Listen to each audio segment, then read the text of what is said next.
Imagine standing on a road in Beijing, expecting routine traffic, and then, you look down and the ground splits beneath your feet, crushed by a wall of water that roars through your street. In 20 seconds, entire neighborhoods vanish.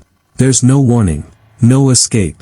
Scientists have long warned, underwater landslides and undercurrents can generate tsunami-like shocks even dozens, sometimes hundreds, of miles inland. But what if those warnings hit home, right in Beijing? Destroying tsunami, floods shatter roads in Beijing, homes lost, cities drown. In this video, we'll uncover the truth behind the so-called tsunamis that wiped out infrastructure, how floods shattered roads and swallowed homes, and why cities appear calm, until they don't. Stick around. This isn't just a news report. It's a deep dive into human fragility and survival. If you love unraveling shadowed truths and reliving the raw face of disaster, hit subscribe and ring that bell. Let's talk horror that doesn't come from fiction. Backdrop and setting. Beijing, city of nearly 22 million, sprawling, engineered to defy nature. We build dams, channels, reservoirs. We contain rivers. But what if a sudden flood is not a river breaking its banks, but a breaker that comes from beneath? Experts point to changes in underground water flow, glacial melt, reservoir-induced seismicity. That's a fancy way of saying, we set off our own tremors, and they can trigger flash floods. These inland tsunamis have hidden power, built-up pressure that bursts through.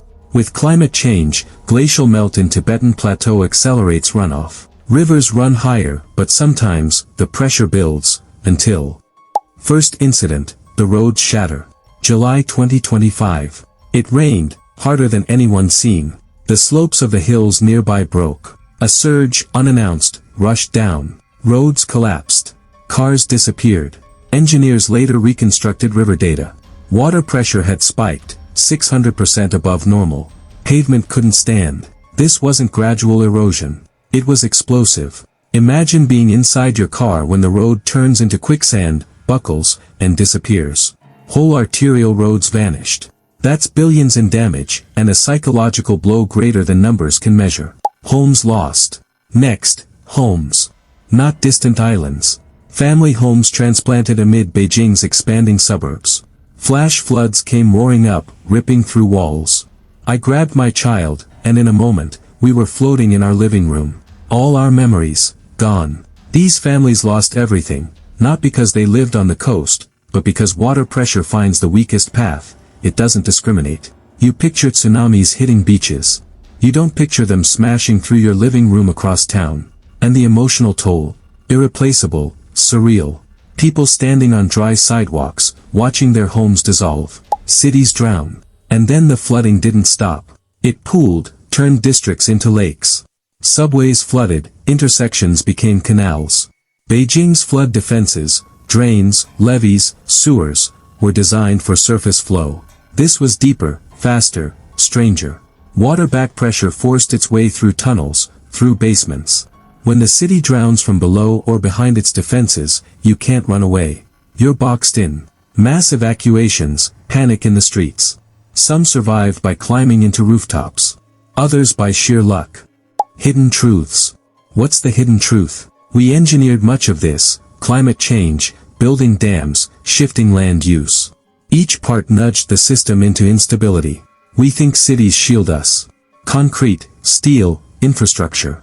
But concrete can crack. Steel can fail. Researchers cite glacial melt accelerating runoff, heavy precipitation patterns increasing flash flood risk, not just on ground level but channeling underground. Subsurface pressure waves can generate forces similar to tsunamis inland. That's not sci-fi. That's gravity, water, physics. And the psychological edge: when the ground gives way without warning, the result isn't just destruction, it's the loss of safety itself. Preparedness and warning signs. There are steps. Sensor networks to detect sudden water pressure changes. Urban planning that avoids building in precarious zones. Flood preparedness, ramps to rooftops, emergency kits.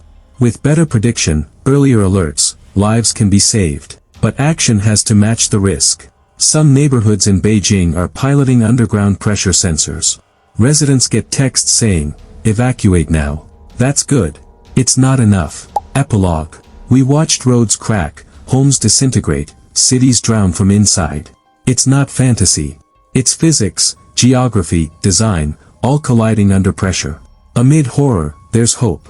Community. Preparation. The willingness to face the truths we'd rather ignore. If this video struck you, if you felt the weight, the surprise, the urgency, subscribe, ring the bell, and share it with someone who loves real-life horror, the kind that could happen anywhere.